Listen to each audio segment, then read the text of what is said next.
Waziri, just to say congratulations for the work you've done and your team.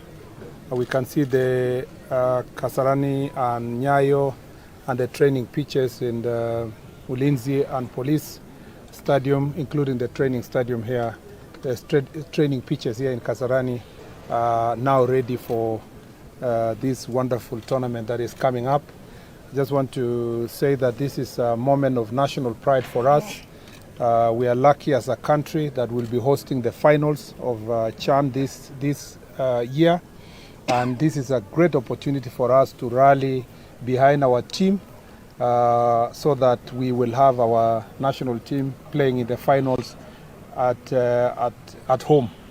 And it's also important to note that it is a fantastic opportunity for us as a country to market our nation. This gives us the room for us to prepare ourselves to be known by the entire world. And therefore, we want to invite all Kenyans of all walks of life to take CHAN this year very seriously and to come to the stadium to support our team, knowing that the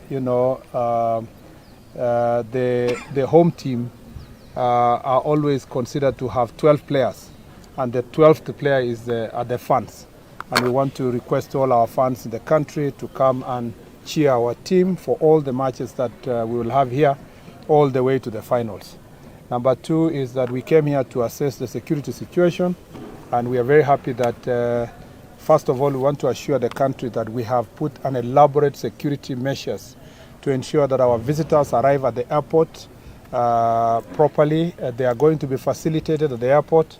As you very well know, all African countries have an exemption from ETA, so their entrance to the country does not require any kind of a visa. So we are going to have as many visitors as possible being quickly facilitated through our airport. We've also put security measures at the airport itself to ensure that the visitors are properly screened and the right people are entering our country. And also we want to say that all security measures have been put in place to secure our visitors in their hotels, and as they also walk in the streets of Nairobi. We expect many visitors who will visit our national park and our historical places, and therefore all security measures have been put in place and by the Office of the Inspector General of Police, as also represented here by the Regional Police Commander. All the teams that were required to support this tournament are ready. We are also happy here at the stadium that we have very good gates, very modern gates that have been put in place that can only be accessed using the cards, and we do not expect a stampede at the gate. In the past, you will have situations where too many fans are coming in without their tickets and creating a stampede. We want to ask all Kenyans who will be coming that they need to go through the protocols to ensure that everybody has their ticket, and we don't expect a spectacle around the stadium because CAF standards require that we admit those persons who have properly been ticketed to come to the stadium. Around the stadium also technology has been put in place. We have properly working sound system. Sound system is not just for the commentating for the match, it's also useful for any security issue to alert all the people within the stadium what to do in case there is any emergency that is required. It is also that fire engines are in place, and also fire extinguishers in different places. We have looked at the security room, and we have CCTV cameras around this stadium, about 102, right? Yeah, we have 102 CCTV cameras here, so we are able to see every detail around the stadium, and there are officers who are going to be manning the security cameras throughout, when there is a match and when there is no match, to ensure that the safety of this place is secured, and there are other security measures that have been put in place that we don't need to announce, that generally will ensure that only the right thing happens in this country, that people come here to enjoy their match, and we want to provide world-class security services to ensure that the safety of our visitors is guaranteed. This is not just for Kasarani, that is the same for Nyayo, and that's the same for Ulinzi, and that's the same for police training grounds, and also the Kasarani here training ground. We want to make everywhere, including Ukali, want to make every facility to be as safe as we want. So therefore, we want to congratulate the Ministry of Sports, led by CS Mvuria, for the work they have done so far to ensure that these standards are achieved. And we want to assure them that from the security sector, we are going to support this very tournament to be very successful. And as I said earlier, everywhere up to the hotels are safe, and including our VIPs are properly covered. Otherwise, for Kenyans, I think let's be at our best behavior, because we're having visitors around, even in any family. They say that when visitors come at home, you must be at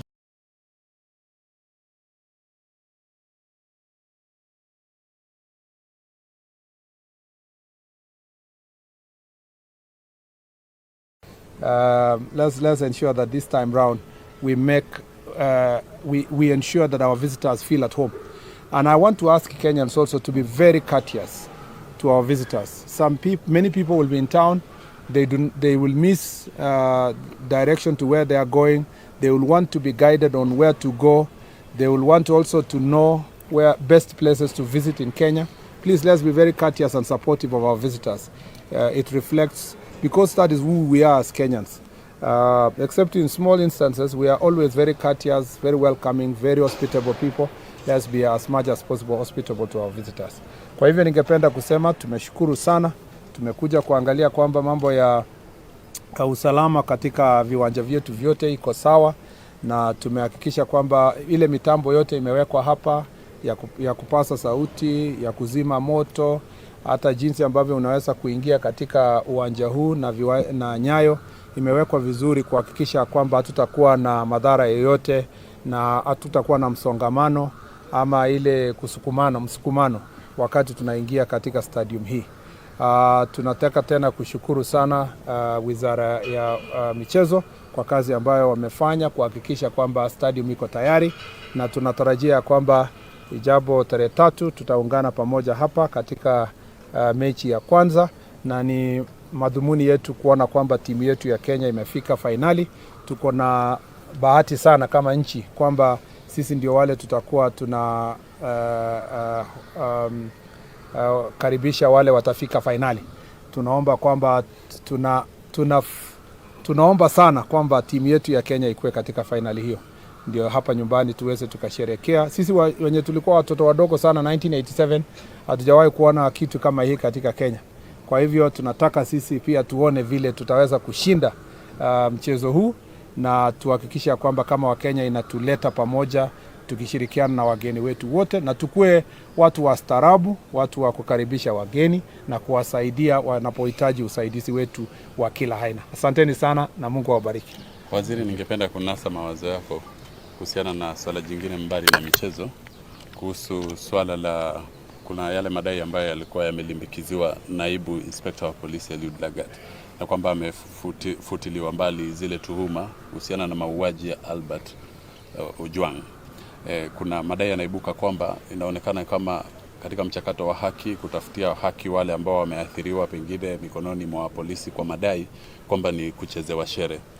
Na una maoni gani kwamba kutoka katika Wizara ya Usalama kwamba mchakato huu haujaingiliwa kwa vyovyote vile kinyume cha sheria na mamlaka yako?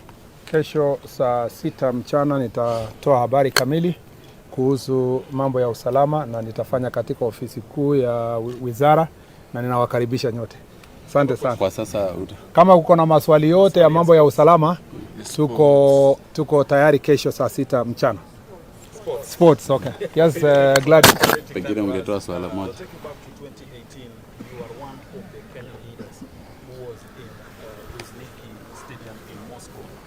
final. And also 2022. When you look at that stadium and you look at Kasarani Stadium, does this stadium stand a chance to hold a final or a chance? Yes, I think that, first of all, let me say, as a person who has followed football in many places, gone to Premier League matches, as you say, the World Cup, I think we've made very great progress in terms of infrastructure. If you remember, I was also in this ministry, and when I left, the pitch was not at this standard, and we were struggling with the CAF to meet the standards that they required. And we brought CAF experts to come themselves and assess the stadium. And we came here with the president of CAF, and eventually, by the time the CS was handing over to the local organizing committee, it was based on approval of CAF. So we, as a country, we must really be proud of ourselves that we have made such a great progress, that we have now renovated our sports facilities to the level that it can host these CHAN matches. We believe also that now the rest of the improvement towards the Africa Cup of Nations in 2027 will make even this a fantastic facility. But never forget that we are building one of the best football stadium in the continent at the Talanta Stadium, which is football only. And that will give the fans even greater experience, because you will be closer to the pitch compared to a mixed stadium like this Kasarani. So we may not have this stadium at the level of say, for lack of a better example, Stadium de France. Okay, but we have a stadium that is international and passes the standards of required for international matches. So that way, that's important. That's why us coming here is to see whether the security apparatus are of international level, because then that is what will, and we want, and when you see us from different ministries, not just security alone, because a meeting had been held earlier with the other ministries, health, because of port health issues, tourism, because of the expectations on tourism areas, and so forth, defense, who have been helping in the construction. Why we are looking at this as a whole government approach is because we know the importance of hosting international matches successfully to the country in terms of marketing our nation. So this is an international stadium. It may not be at the same level with others, but we are headed there, and particularly with Talanta, I'm sure we are headed there. And maybe in addition, you know, those who are not here in 1987 until now, you know, we have had situations where our national team goes to play outside the country because there was no facility that fits the bill. And I think this is a substantial progress which has been made by the deliberate efforts of His Excellency the President to invest in infrastructure. And therefore, as we talk about the standards in Kasarani and comparing with other countries, we need to appreciate that we have made substantial progress. In fact, even as late as last year, the teams were struggling where to play.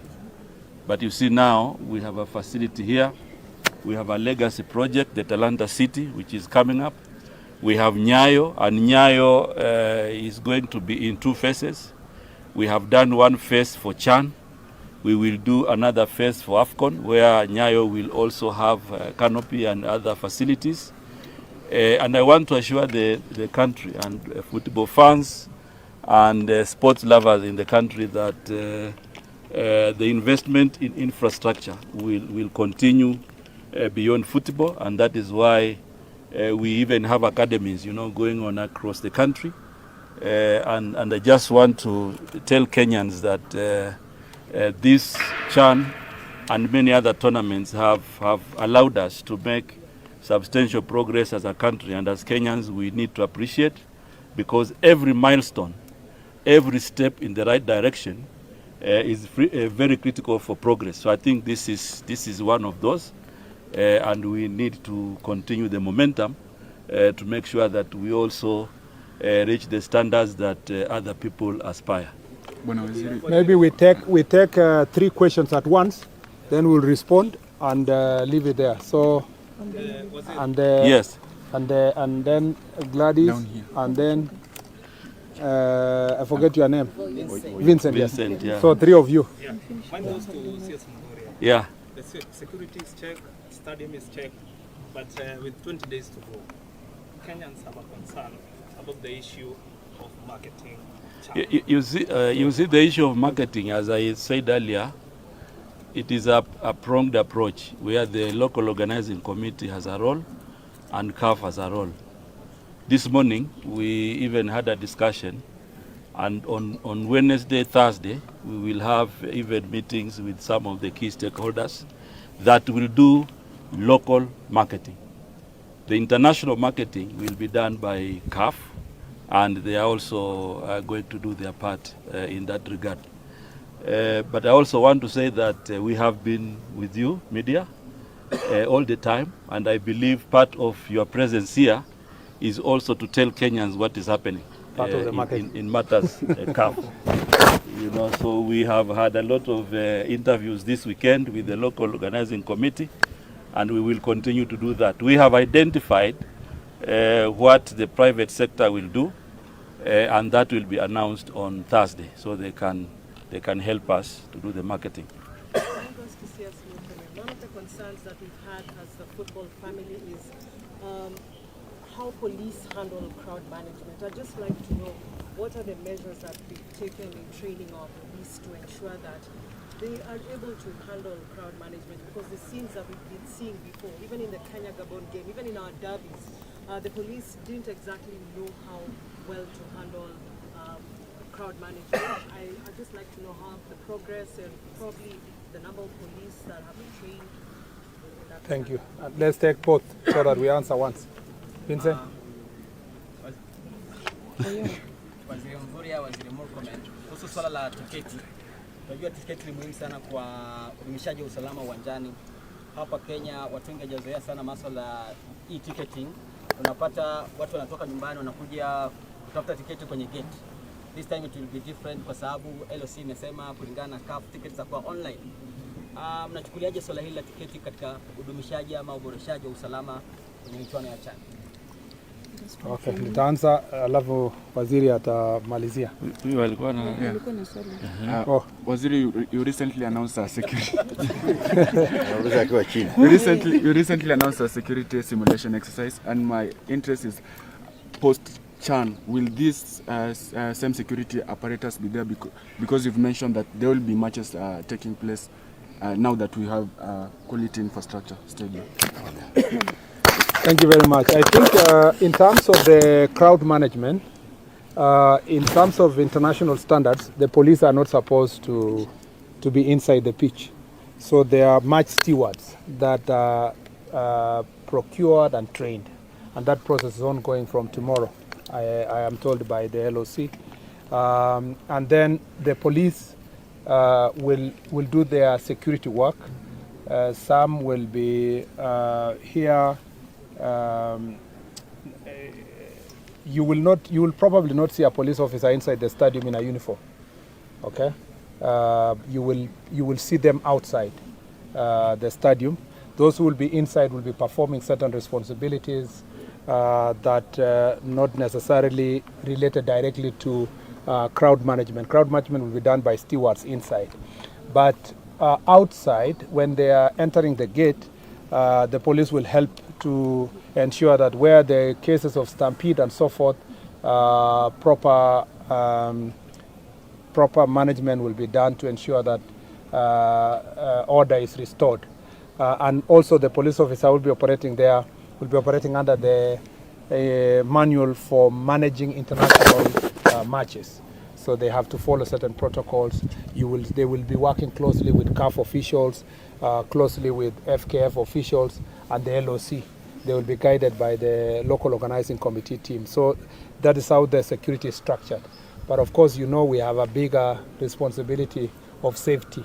That may not be for directly crowd management, but other safety issues to ensure that nothing happens to the fans who will come and the players who will come here.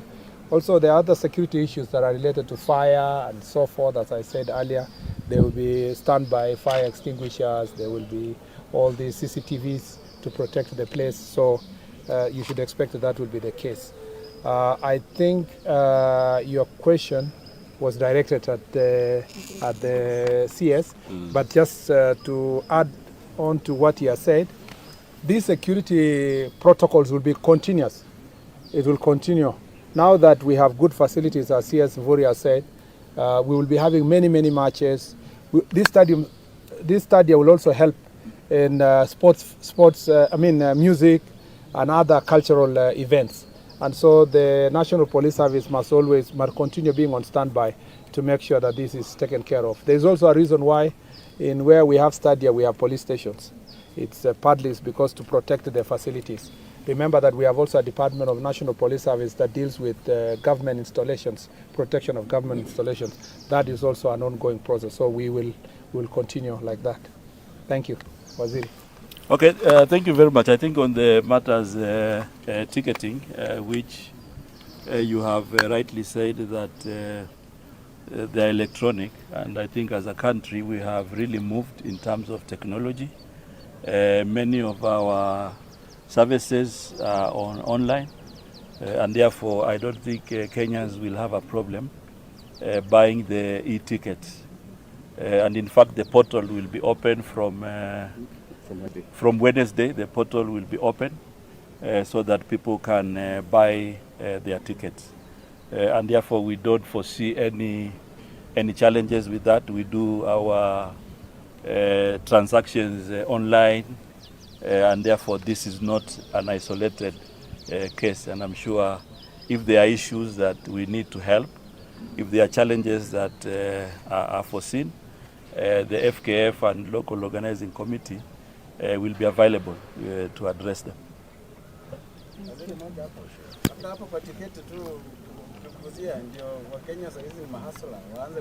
Okay, Wakenya waanze kujipanga.